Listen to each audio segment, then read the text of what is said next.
So today's speakers, it's going to be great. We're going to talk about mobilizing healthier communities through data. And our first panelist is Dr. Herman Taylor.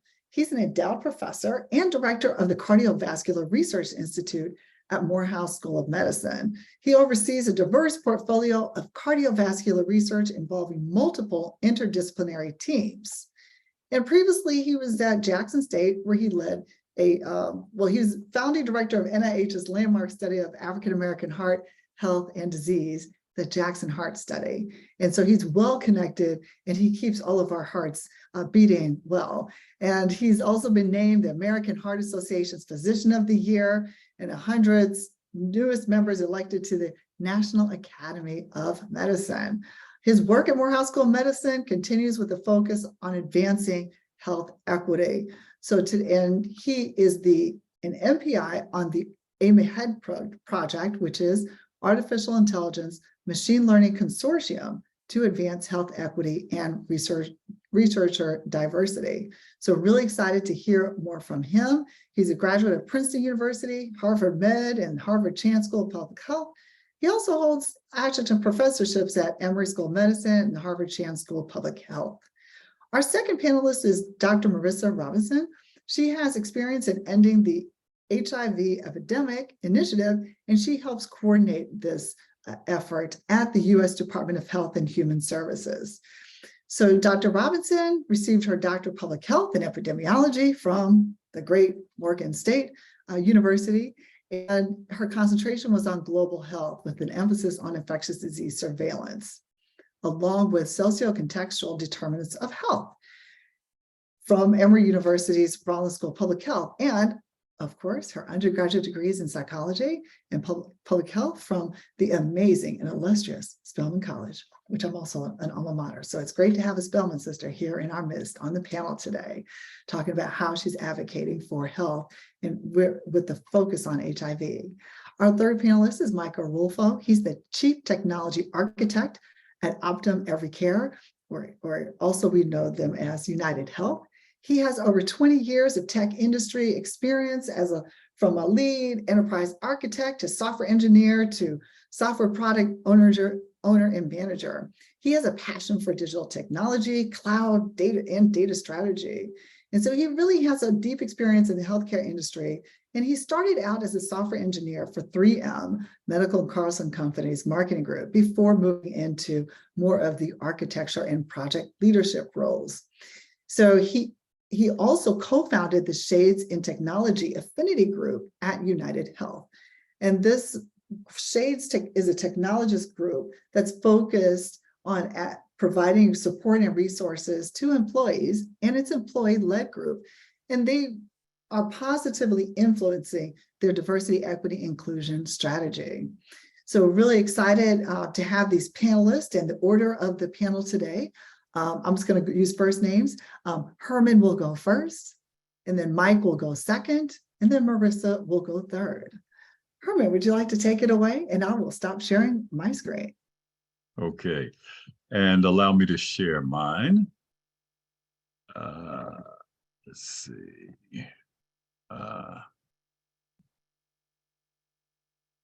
So first, let me, let's see. Am I sharing? You're sharing, but you can hit that little presenter icon in the bottom right. Yes, all right, there we go. Perfect. Okay, good afternoon, and thank you very much, Dr. Washington, for the introduction and the invitation to be with you this afternoon. I'm going to be brief in my remarks, and to be sure that I'm brief, I'm going to set a timer here to be sure that I stay within my 10-minute time frame, because there's a lot of good things that need to be discussed, and the next two presenters, I think, bring a lot of important information and insight that we want to get to as soon as we can. As was mentioned, I had the AIM-AHEAD hub for the Southeast based at Morehouse School of Medicine, and that I will explain at the very end of these 10 minutes. But for the first 9, I'm going to really introduce AIM-AHEAD and contextualize, why we think it's important.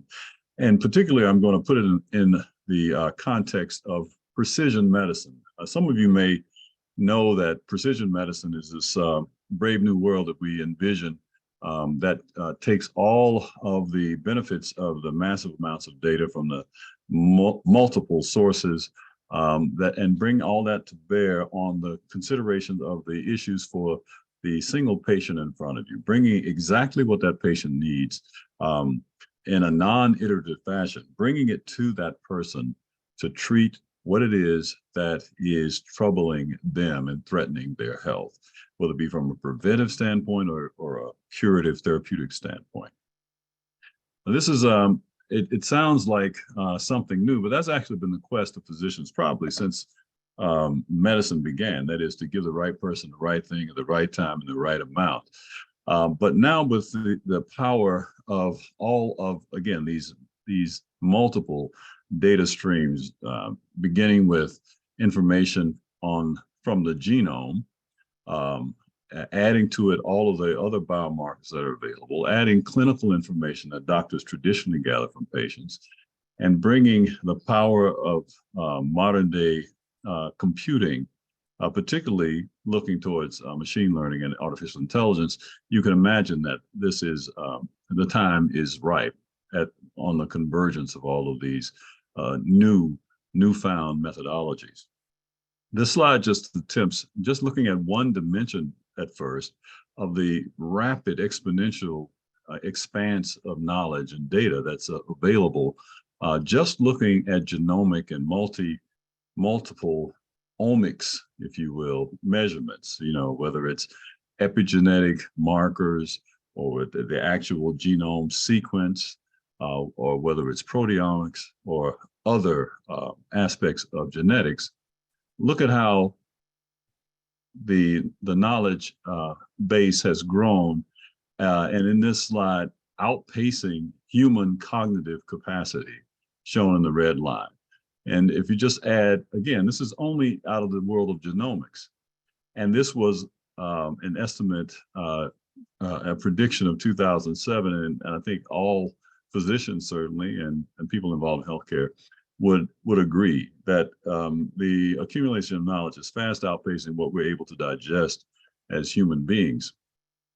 And again, 2007, this particular prediction was made, and it didn't even consider data from EHRs, wearables, smartphones, Internet of Things devices that are all being used in medicine. What do we do with all this as a single human brain? Well, we rely on computing power and increasingly the benefits of machine learning and artificial intelligence. So it takes all of this on this wheel that's depicted in this slide, coming together to produce this ideal that we envision of precision medicine, which is something I think all of us would agree is a good, a social good.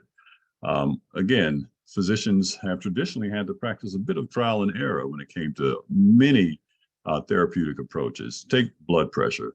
If the first medicine I give you doesn't work, I'll add a second. If the two don't work, I may take a different tack. But I don't know at the outset which is going to be the best for you. I have to try and sometimes err.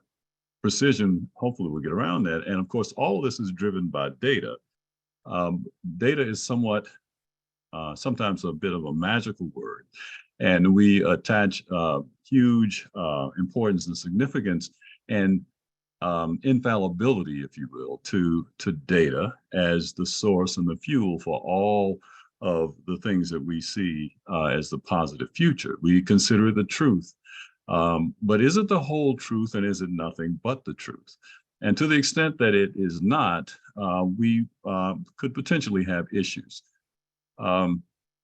And in particular, when we're talking about health equity, that is the opportunity for all people everywhere to have the same opportunity for good health, it's a particular challenge because the data sets relevant to the health of marginalized populations are often marginal themselves. How so? Many data sets that we are relying on increasingly are either not adequately represented of the diversity of the population that we intend to take care of, either inadvertently or by design or by location of where the data was collected, and a variety of other sources of bias. Biased human decisions are made in deciding which things to collect, what data points are important and relevant. And in some cases, incredibly important data points are not recorded. For instance, there are massive databases of skin disorders that don't have very much representation of darkly pigmented skin.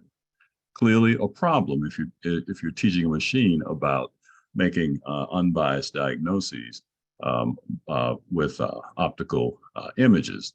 Biased measurements can occur, and inappropriate proxy values can be used. Looking at past patterns of, for instance, use of insurance and utilization of healthcare opportunities as a predictor for how much money or how much budget should be allotted for the care of all people. Some people, for instance, African Americans, looking historically, may underutilize care, and of course that's to their detriment. If you base future budgets or programs on that historical data rather than using a different proxy for what you want to achieve, you may in fact merely perpetuate biases, prejudices, and disparities. Here's a good example of why data is often not the whole truth. If you simply look at genomics data, one of the keys of this brave new world of precision medicine, it is vastly biased by the fact that 80% of the information we have in genomic databases worldwide come from people whose ancestry can be most fully traced to Northwestern Europe, an important part of mankind, but we must all admit, a very small part of mankind, and does not represent the diversity that is encountered clinically when we're trying to treat patients of a variety of ancestries. So the lack of genomic diversity affects biomedical research, health predictions, and outcomes, and of course impairs the prospects of precision medicine. When you get down to the level of developing algorithms and coding to analyze this data and to manipulate the data. The lack of diversity in scientists involved in this enterprise is also is a critical issue. This quote taken from a very important paper by Banja and his colleagues. Clearly states, and I think it's an important statement for us to bear in mind, a lack of diversity in the coding team can lead to groupthink. Cases that are common in cultures underrepresented in the coding team are not sufficiently considered or tested. And he points out that algorithms are indeed a social product, and they work best when the contributors are diverse. And also, we need to consider, as we talk about medicine, that medicine is a high stakes operation. And I thought another observation from that same paper was really key. For those in Silicon Valley, risk leads to reward. Failure is simply a part of the price you pay. But in human organizations, you're playing with higher stakes. And disruption and innovation are arrogant paradigms, he says, and the costs of failure are high. You don't have the option of moving fast and breaking things quite like you do when you're making widgets or you're doing something that doesn't directly involve human lives. So as he points out, developing a gaming platform is far different from taking care of the health of a population. And here is a quick summary of the excess deaths documented by Dr. David Satcher, one of my co-faculty members here at Morehouse School of Medicine, former U.S. Surgeon General, of the vast disparities that exist between certain populations for the same cause, although these populations are all American populations. So if you compare, for instance, men in Mississippi, Black men in Mississippi, who are depicted in this blue line, and a curve that's high up the scale, it represents high mortality. You can see the unfortunate high mortality in Black men in Mississippi. And then if you globalize that or nationalize that to the US population, you can see that Black men in the US have substantially high mortality from cardiovascular disease than their white male counterparts. These curves trend down in the years since the turn of the century, but the gaps, if anything, have widened. So health equity is an elusive goal if we are heavily dependent on deficient data sets or deficient perspectives on data and its analysis. And all of that introduces aim ahead. A guiding principle is that collaborative diversity is a prerequisite for precision, and that means that if artificial intelligence is going to be involved in this future, we need to have that collaborative diversity. This is a picture of our team, and let's see, a part of our team, because Dr. Talitha Washington is a critical part of the team, and I have to apologize to Dr. Washington for having the wrong slide up here. But if you can imagine Dr. Washington's face in the center of what you see here, of a diverse team in terms of discipline.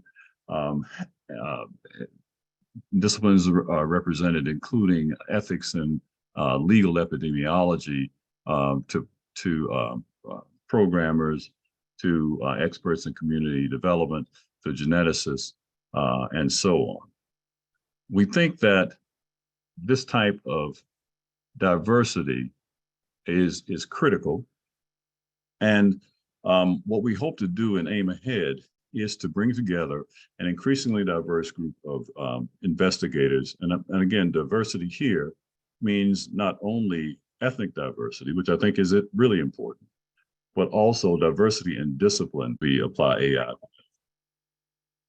I'll stop there.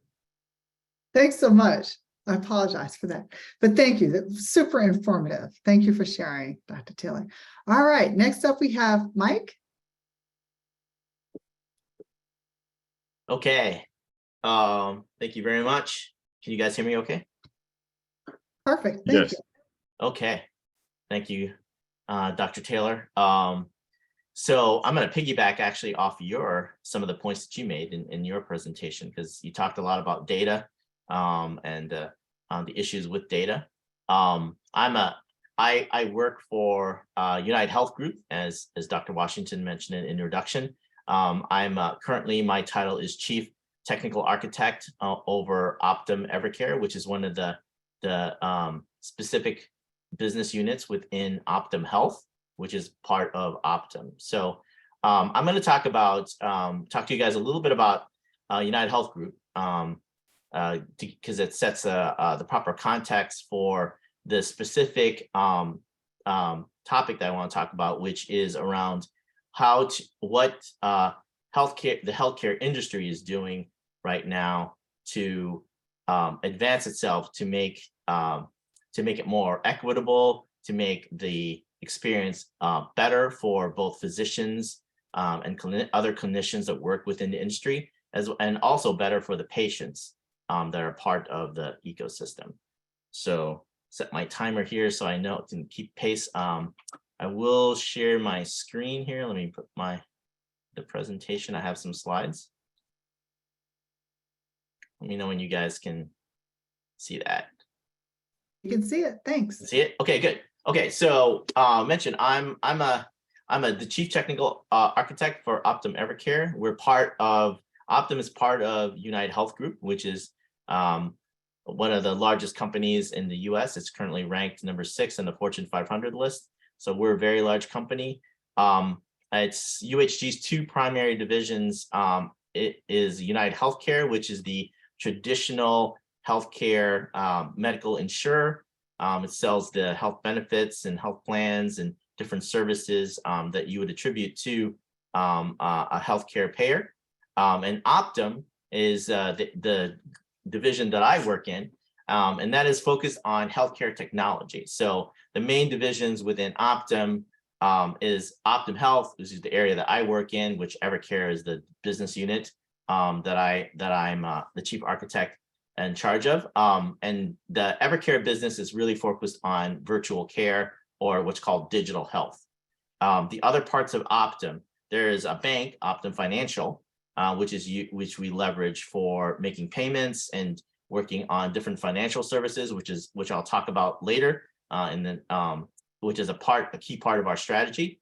There's also Optum Insight, which focuses on healthcare data and products related to healthcare data, specifically to clinicians, but also to researchers like the panels here with me today. So Dr. Taylor, Dr. Washington, Dr. Robinson, I'm sure you could all benefit from the different data services that Optum Insight provides. The other parts within Optum also, and specifically within Optum Health, my area, Optum Care, which is the group that focuses on the healthcare clinics and hospitals. So they are currently employing the largest number of physicians in the country. So Optum Care, and that's the division that contains all those physicians. So, which is interesting to me because I didn't consider when I came to work for UHG, initially started working in United Healthcare and then to Optum. I did not realize that Optum itself is a large employer of physicians, and in fact, the largest. And the mission of UHG and also the mission of Optum is to help people live healthier lives and to make the healthcare system work better for everybody.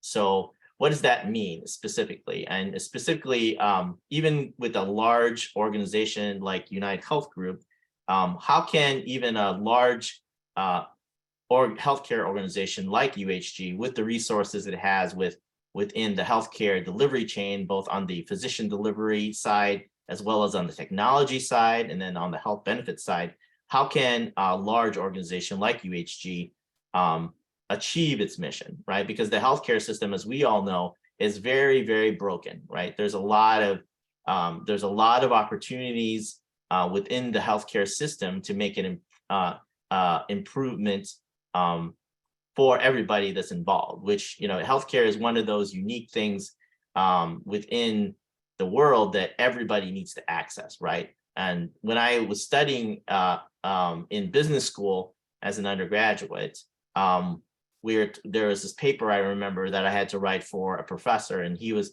very much talking about healthcare and saying the trend there, how it was making it moving towards a single payer model was not a good thing, and all the woes of that, right? So, and I actually wrote a paper arguing the opposite side, where I argued that is the natural transition and natural model we need to move to, because how else are you going to make sure that everybody has access to the healthcare services, right? Because there's this growing gap,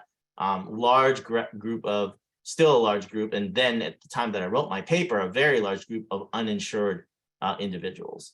And so I wrote in that paper about, and argued with the professor, and actually got an A on the paper, but that it's a natural transition to move to that single payer model, because we need it as a method to address the healthcare gaps, one of them in that paper. So, and ironically, I ended up, 20 years later, well, not even 20 years later, working for UHG, which is a large payer, right? So that's the irony of writing that paper. But anyway, so how does United Health Group address and achieve its mission, right? So there's 5 pillars, which one of the key pillars that UHG has in its as part of its strategy is technology. So that is the space that I specialize in as a chief technology architect, focusing on the enterprise strategy across United Health Group, so we can develop a system that can address those different gaps within the healthcare system, right? So the 5 key pillars, one is the focus on value-based comprehensive care delivery, which is for value-based care is all about moving to a new model which rewards positive healthcare outcomes.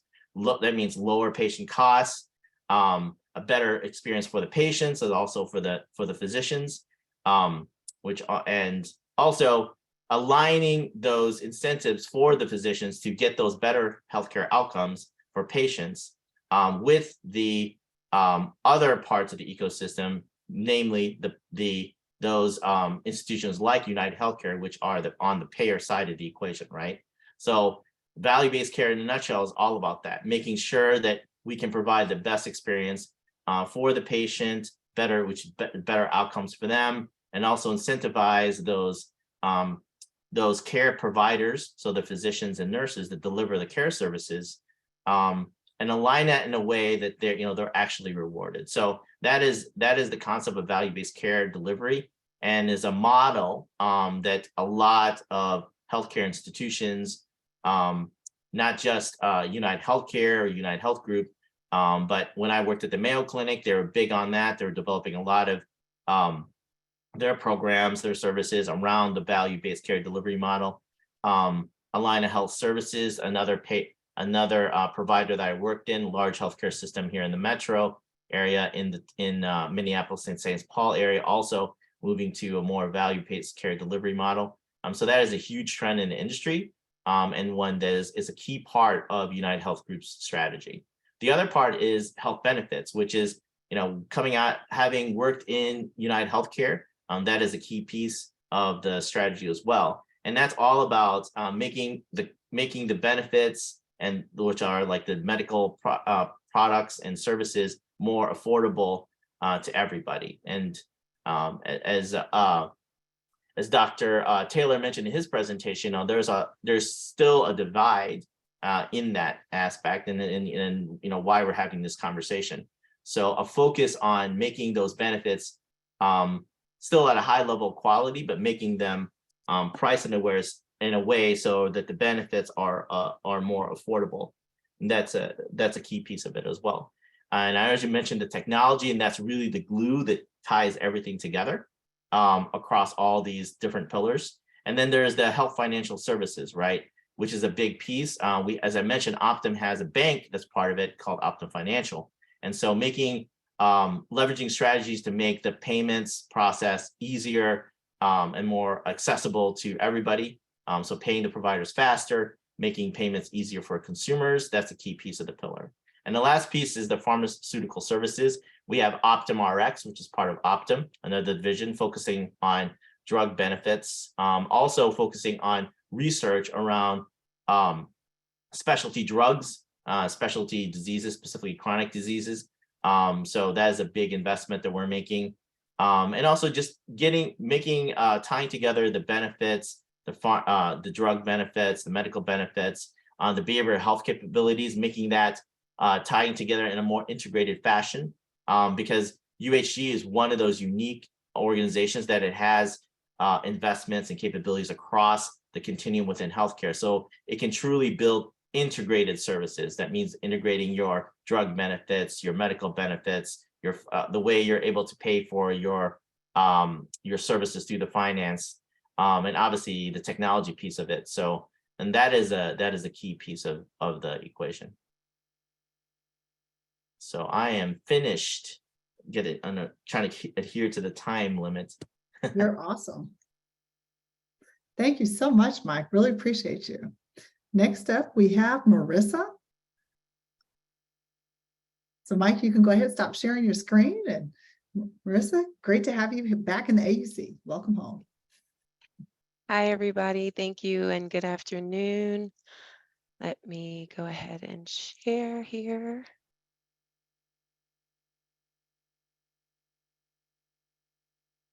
All right, you can see that okay? Perfect. Awesome. So good afternoon, everybody. My name is Dr. Marissa Robinson, and I serve as the Ending the HIV Epidemic Coordinator in the Office of Infectious Disease and HIV/AIDS Policy in the Department of Health and Human Services, Office of the Assistant Secretary for Health.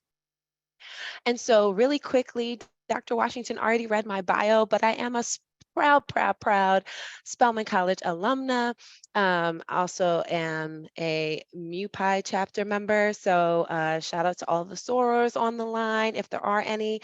Also really proud of my Peace Corps service, where I served in Togo, West Africa as a community health and malaria prevention volunteer, and just some other fun facts about me. So for those that are on, if you could please put your name, any majors, any sort of disciplines, affiliated organizations, interesting facts, and what you learned today, what you want to learn today. Really quickly, the Office of Infectious Disease and HIV/AIDS policy houses the Ending the HIV Epidemic Initiative, and it encompasses the National HIV/AIDS Strategy, the Minority HIV/AIDS Fund, the Presidential Advisory Council on HIV/AIDS, also known as PACHA, and we also have the HIV.gov website. The Ending the HIV Epidemic is an initiative that is federally funded and led by the Health and Human Services, and it's led by the Office of the Assistant Secretary for Health, CDC, NIH, IHS, HRSA, as well as SAMHSA. And we want to reduce the new HIV infections by 75% in the next 5 years and by 90% in the next 10 years. And it's focused, it has a geographic focus. So you'll see that there are 48 counties and jurisdictions, as well as 7 states with significant HIV rural burden. And so syndemics is something that we are really proud of, and we're focusing on multiple epidemics at the same time. And so here you will see several strategies that we have at the federal level. So we're not just focusing on HIV, but we're also focusing on sexually transmitted infections, viral hepatitis, as well as vaccines. So on December 1st, 2021, President Biden released the National HIV/AIDS Strategy. And so you're probably asking, what is the National HIV/AIDS Strategy and what is its goals? So we have 4 goals to prevent new HIV infections, improve HIV-related health outcomes of people with HIV, reduce HIV-related disparities and health inequities, and achieve integrated, coordinated efforts that address the HIV epidemic among all partners and interested parties. We also have priority populations. So obviously, I hope some youth are on this call. So youth is those aged 13 to 24, as well as Black women, our same gender loving men populations that are Black, Latino, American Indian, Alaska Natives, as well as persons who inject drugs, and last but not least, transgender women. So the Ending the HIV Epidemic Initiative is a part of the roadmap for us to help end the HIV epidemic. And so for us to get there, the strategy is like the overarching roadmap, but the Ending the HIV Epidemic is one component of that. So within my office, I said I was in the Office of Infectious Disease and HIV/AIDS policy. We do focus on several different policies. So on the screen, you will see that on HIV.gov, you can actually go to that website, and there are several different highlights that we focus on in this office. So as I stated in the national strategies slide, we have a lot of different policies that we're working towards. So campaigns. So also within our office, we have several campaigns that are launched. Currently, we have the I Am a Work of Art campaign that focus on persons of lived experience and those that are living with HIV and making sure they are virally suppressed and medically adherent with something called antiretrovirals or ARVs. And so that is one of the campaigns that comes directly out of my office. But some of the other campaigns you will see on your screen is PrEP is for Us, targeting Black women and helping us to stop stigma within the HIV community. There's also a initiative called U equals U, or undetectable equals untransmittable.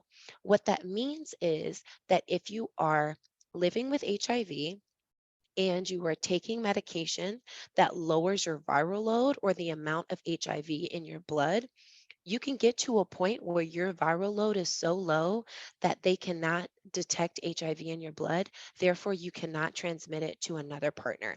So that is what U equals U is. And so we love to promote that message.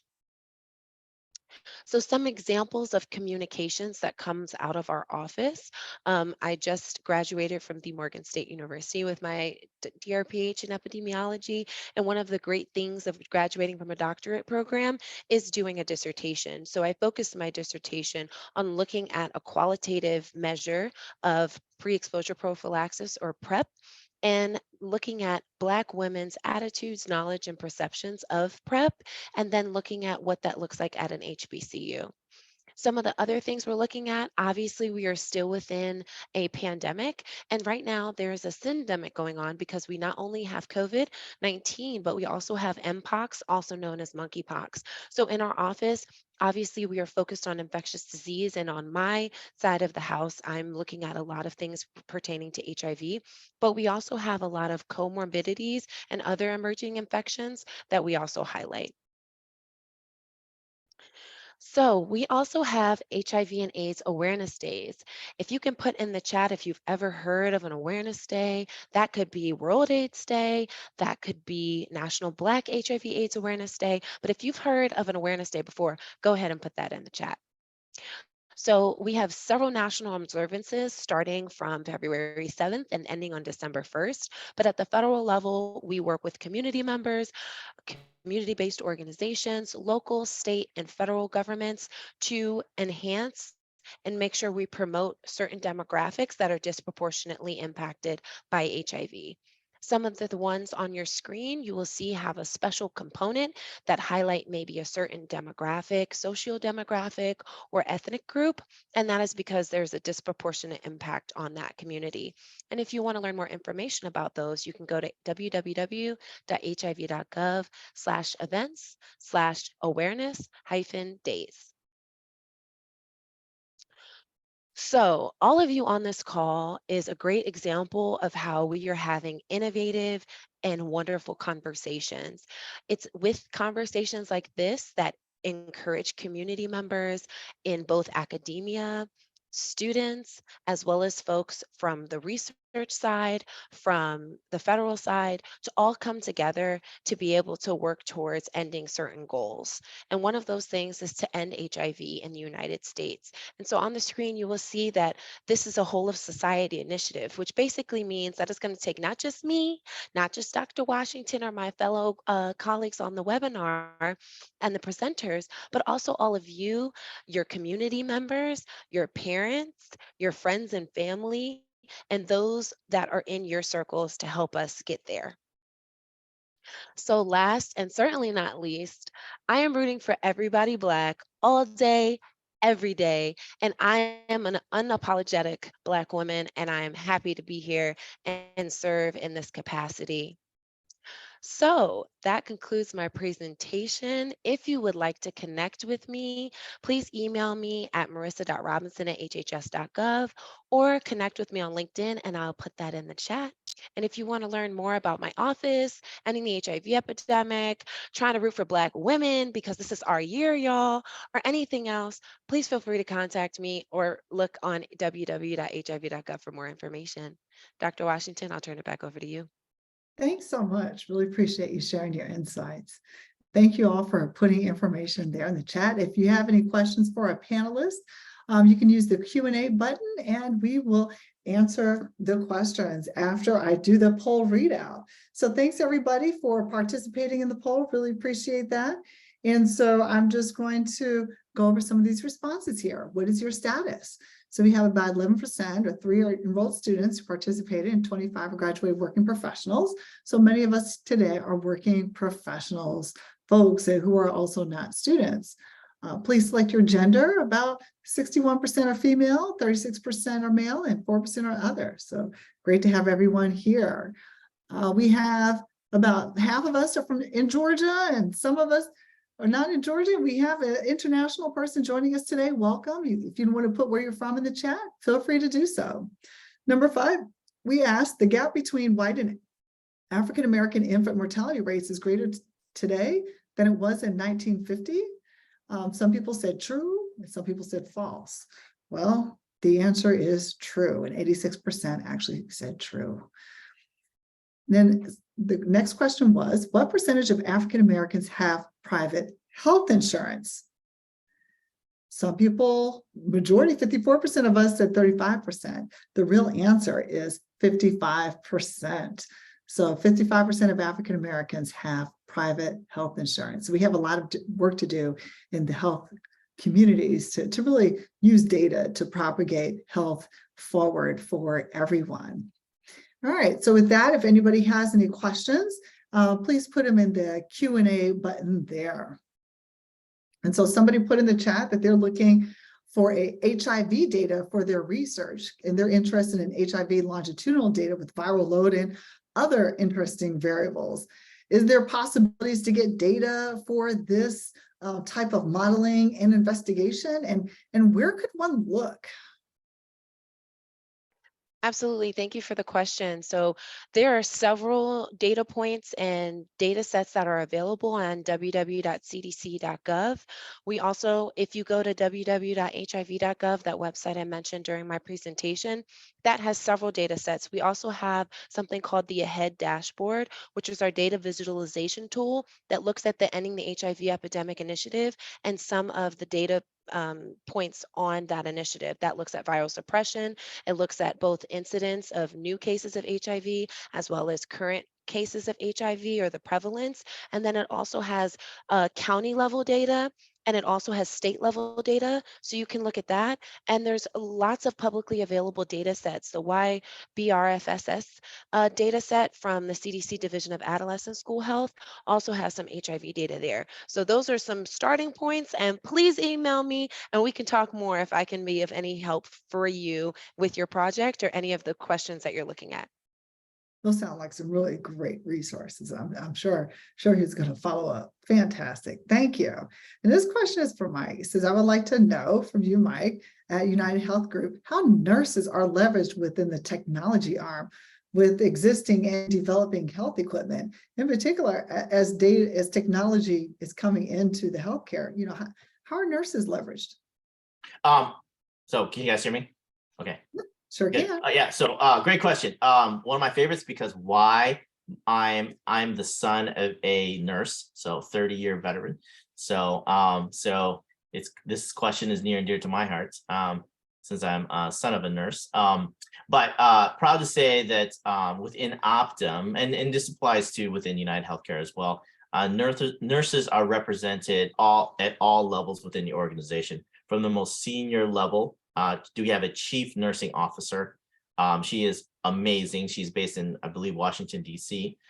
So she does a lot of public speaking engagements, sets the strategy, represents the nursing practice at that top elite senior level within UHG and as well as within Optum. Now also with concurrently, we have nurses that are leaders of specific lines of business. Ironically, the business that I'm in, Optum Evercare, there's a lot of nurses represented within the top level business leadership. We are led by a top name researcher, medical researcher, with a strong background in nursing as well as care delivery services, Dr. Christy Henderson. So she is well known within the virtual health community as a leader within specifically within delivering virtual healthcare services. So there's that piece of it. There's all sorts of, I work with teams of nurses that are product managers within Optum, which across all kinds of different products, not just medical equipment, but obviously that's a big piece, but also we have specific services that are around that are built around nurses' expertise. So products like Nurse Line, which you basically go in and call nurses. Nurse practitioners are being leveraged nowadays to take on leadership roles within clinics and specific practices. I know within Optum Health and within Evercare, we leverage a lot of nurse practitioners. So that's my short answer to your question. So all over the place and in all aspects.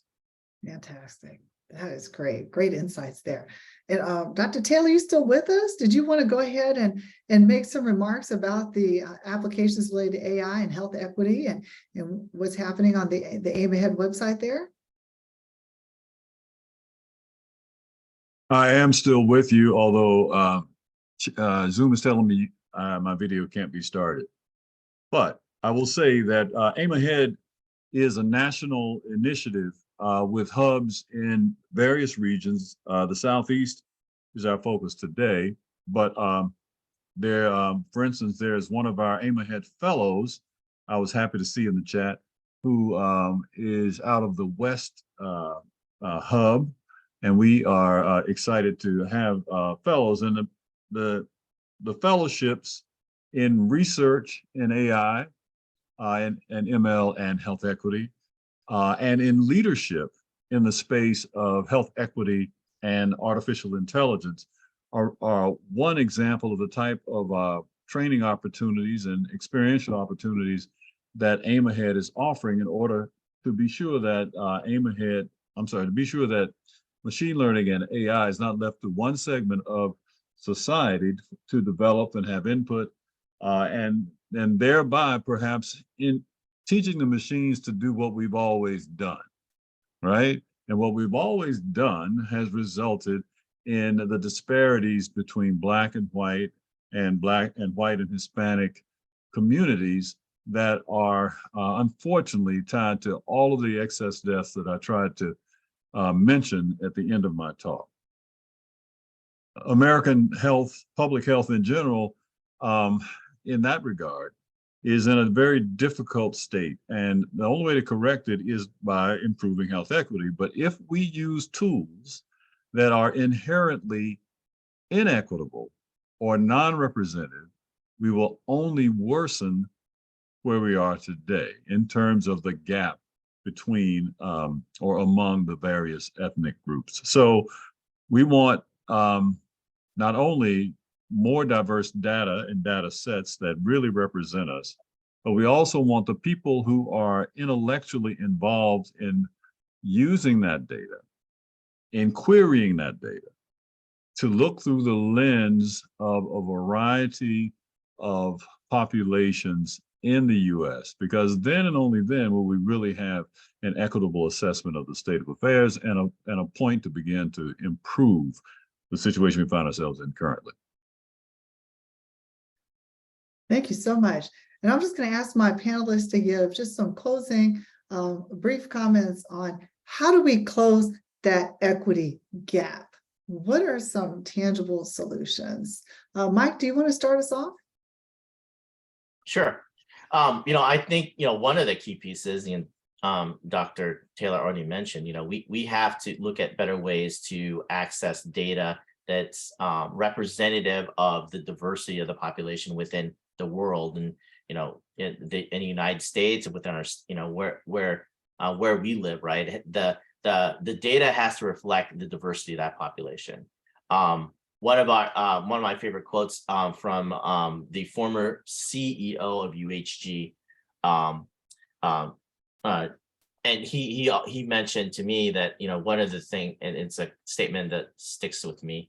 David Wickman, he said, our organization must reflect the diversity of our members, meaning that the membership of United Health Group, those of us that are working on within the organization, whether you're a physician, an executive within the business unit, an architect like myself working on technology and data solutions specifically, we must represent that diversity, right? It's very incumbent to have that. So I think that one of the key pieces of that is to continue to work in the healthcare industry. We need to develop that diverse pipeline.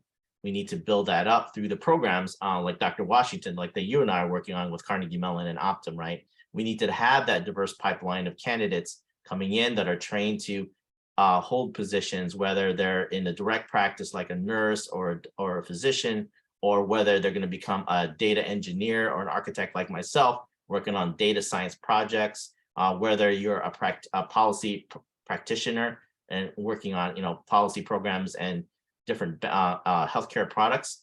I think that's one of the single best places where we can make an impact and make the healthcare system work for everybody. Thank you so much, Mike. Marissa? Yes, I'll add to that for the simple fact that we need not only diversity in terms of race, but we also need it in terms of sexual and gender minorities as well. And we also need to bolster our education, right? Because we can start at younger and younger ages to encourage students to want to even pursue research. And there's not a lot of Black researchers out there. So really increasing our infrastructure, like Mike said, but also thinking about what are the career opportunities and seeing individuals of color in higher, executive leadership positions is also important for our youth to also see us occupy those spaces. And it can't just be an all white, C-suite. It can't just be all white counterparts at a certain level, and then think that Black, brown, and other minorities are going to see themselves in that same space. So bolstering our infrastructure, making sure in positions of leadership we have different levels of diversity, and then also just talking amongst our family and friends about, you are a person of lived experience in your own right. So embodying and encouraging individuals, even if you don't have an alphabet behind your name, that you hold value and that you can occupy a space. And it doesn't necessarily mean that your voice is not meant to be heard, because you can occupy a space, and we just have to carve that out. Yeah, excellent. And Herman, you want to take us home? Well, listen, the statements that were just made were incredible and right on the money. And I would say that the diverse involvement is critical. I think people need, when it comes to data, to understand more and more the power of the data, their contribution of data to databases far and wide that they may not even be aware of, and to understand how it's being used as a substrate, if you will, for machine learning and artificial intelligence, and what that could mean for their individual and collective futures. My go-to in quotes, of course, is Martin Luther King, and there's one that he made about technology of his day that is apropos, and he said, "We have guided missiles, but misguided men."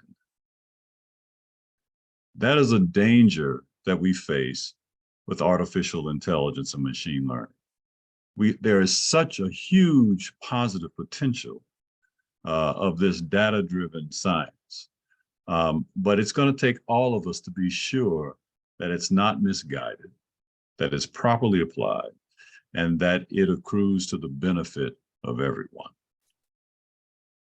Fantastic. Thank you so much, Herman, Marissa, Mike, and for everybody on the seminar today. Really appreciate you all sharing these insights with us and the broader communities. And so this concludes our data science seminar series for the spring semester. We will be back on at the end of August, fourth Friday in August. So we hope that everybody has a wonderful graduation season and also a fantastic summer full of safe travels, research, new endeavors, new experiences. And we look forward to seeing you at the end of the summertime. Everybody stay safe and keep on with the data. Thanks, everyone. Take care.